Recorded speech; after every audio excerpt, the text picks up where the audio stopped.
Welcome to the Tantrum of the Week podcast, where we talk about the latest tantrum erupting at your house and give you quick ideas about what's happening and how to help them go away.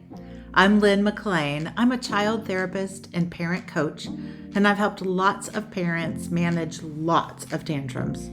We talk about real tantrums every podcast and give you pro tips about how to manage them. I'm so glad you're here.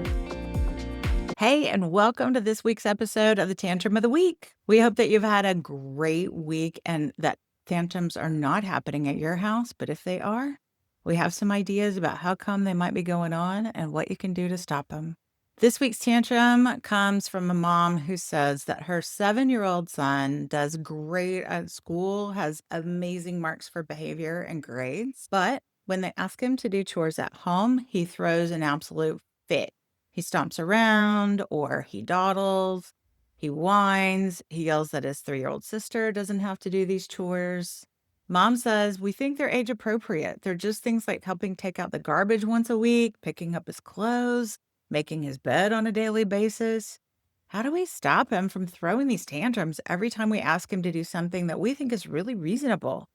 We want him to be a responsible adult, and we think that these kinds of chores are going to help him learn those skills. P.S. I agree, Mom. I think these chores sound completely reasonable and like he should be able to do them without a whole lot of distress. And I'm surprised that he is having such a hard time with them. I think that their chores can be such a great way for us to teach kids about taking care of themselves, taking care of their environment, and actually helping out, that it's not just mom's job, for example, to do all the things around the house. Let's look at some reasons why these things might be happening, and we'll talk about some ways about making it go easier.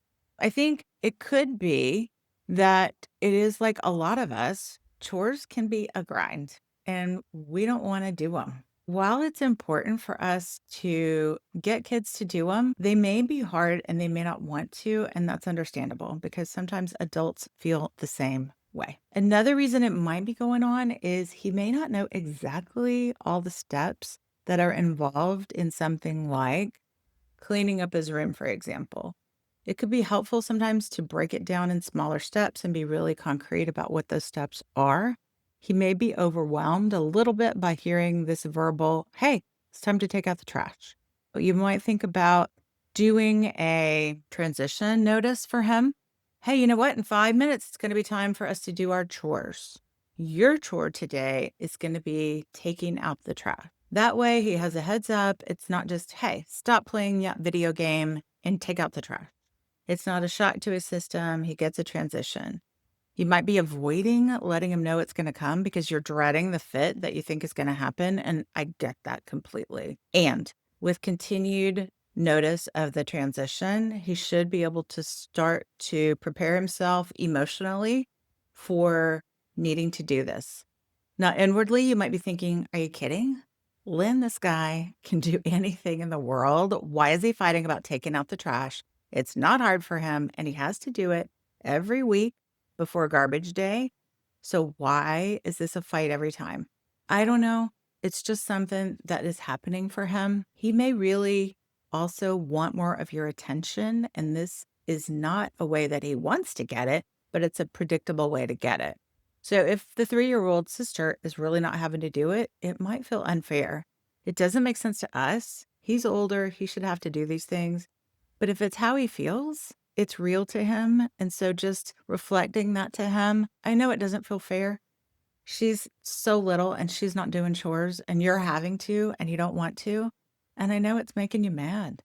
So sometimes just stopping and being in the moment with them and reflecting that feeling to them can help them feel like, oh, okay, well, they understand me. And yeah, it does feel bad. Believe it or not, that can be sometimes all they need to go on and get over this need to keep protesting and making you listen to them. And they can be more likely to go on and just make it happen. You also could think about doing something alongside him. It can feel hard to not know exactly what you're supposed to do or not know when you're going to be able to get back to what you want to do, or to feel like you're on your own doing something while everybody else is having fun, especially with the 3-year-old sister, right?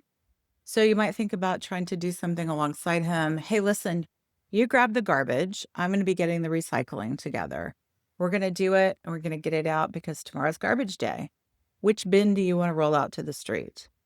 So you're offering some choices about what's okay. You want to roll out this one, you want to roll out that one. You're not the only one doing this. I'm going to be with you. So we're all going to help each other. You also can try to start doing something like making it a game. You know what? I'm going to get the recycling together. Can you get the garbage out before I do? Maybe it could be so fun and it makes it happen quick, and then y'all can get back to the things you really wish that you could have been doing in the meantime. So that's an idea. It's not cheating to make this not feel like a big fight or a big task that nobody wants to do. Making it feel fun and making it a game is really a great way to move things along. And if it talks him out of the tantrum, you're winning, Mom. You also could do something like giving choices to speed things up. So maybe you go, hey, do you want to do this chore in 3 minutes or in 5 minutes? That's a common suggestion that I give. So he has some choice about something he doesn't want to do. You could give him a amount of time that you expect the chore to be completed in, if you think that he could manage that. Hey, you know what? In 15 minutes, it's going to be time to start getting ready for bed, and you're going to need to take out the garbage before then. Do you want to take it out in 5 minutes or in 10 minutes? Or maybe you just give him a lot of latitude and just say, hey, by the time it's time to get ready for bed, you're going to need to have taken out the garbage. If he can do it, and it's a great way to teach some responsibility, which I know is one of your goals. So maybe that's something that would work for him and work for you. Also, just try not to remind him that this is something that he's been told he has to do every time. It's not hard. You wish all you had to do was take out the garbage. You wish that was the only chore you had to do. He's got it easy. Try, even though, let me tell you, all that stuff is understandable and you might be very well feeling all of it. Really try not to unload on him that way. Just restate the expectation. Hey, today is the time to take out the garbage, and continue to encourage his effort. For other chores that show up on a daily basis, so making his bed, putting his dirty clothes in his hamper, you might try building that into a routine for him so it starts to become habit. And again, don't argue with him. Don't remind him that he should have already been doing this because you've been trying to get him to do it since he was 5. That's not going to help him. Instead, just keep reminding him, I know. Yep, your laundry goes in here. When are you going to make your bed? In 1 minute or 2 minutes? I'm going to make mine. Let's make a race and see who can get it done quicker. All of these are things that you might not feel like doing, but in the end, if it makes it go more smoothly, he's not throwing the fit, and he starts to build these habits, and they happen on a regular basis without a tantrum, then I'd say you're doing great. Hang in there, Mom. He's going to get it. You're going to get it. And I look forward to hearing how this works. Y'all take care. Send us your questions about the Tantrum of the Week happening at your house at help@tantrumoftheweek.com. And I can't wait to be back in your inboxes with another idea about what's going to happen. I'm so glad you were here for this episode of Tantrum of the Week. I'd love to know if any of this happens at your house and how you handle it. Comment, subscribe, and email us about your kid's Tantrum of the Week.